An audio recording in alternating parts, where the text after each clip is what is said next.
មើលកន្លែងហាត់ប្រាណគេផងចានិយាយទៅមួយថ្ងៃអត់មានធ្វើអីទេចាសកម្មភាពកណ្ដាលទាំងពីរហ្នឹងគឺស៊ីហើយហាត់ប្រាណហើយស៊ីហើយខំគ្នាហើយស៊ីនិយាយទៅគឺមួយថ្ងៃរបស់ងាយការងាររបស់គេគឺតែប៉ុណ្្នឹងឯងបងអូនទាំងអស់គ្នាឃើញអត់គេមានកន្លែងហាត់ប្រាណលយណាផ្ទះរបស់គេនិយាយទៅ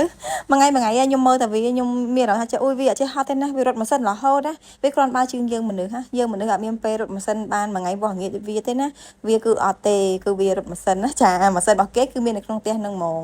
ហើយនេះឥឡូវគេហត់ណាចាហត់ឲ្យរោមបន្ថែមការីតិចសិនណាហើយនេះចំណុចរបស់គេវិញនិយាយពីឡូចំណុចរបស់គេមានតាំងពីយ៉ាអ៊ូមានតាំងពីក្របថយជាតិមានតាំងពីកូនតកៅនិយាយទៅមានគ្រប់សពហ្មងណាចំណុចរបស់គេបន្ទាប់ពីស៊ីហើយអញ្ចឹងទៅគាត់វាចូលបលែងគ្នាអីបន្តិចសិនទៅណាហ្នឹងហើយគេចូលបលែងគ្នាហើយបន្ទាប់ពីចូលបលែងគ្នាមកគេចាប់ដើមឆ្លេឆ្លាណានិយាយទៅមួយភ្នែកក្រហមនោះអត់ដឹងថាវាមួយថ្ងៃវាឆ្លេឆ្លាទៅណាវាទេ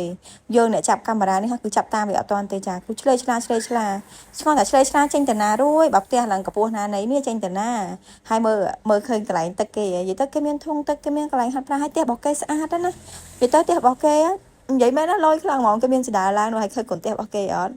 ហើយចេះអាសัตว์មួយនេះហាវាចេះថងចេះពូជនេះហាវាចេះឈោជាងពីរហើយភ្នែកវាក្រហមមកគឺស្អាតខ្លាំងមែនទែនបើសិនជាបងប្អូនទាំងអស់គ្នាចាប់អារម្មណ៍និយាយទៅពពួក hamster នោះវាមានច្រើនប្រភេទណាតែ hamster នេះគឺស្អាតខ្លាំងហ្មង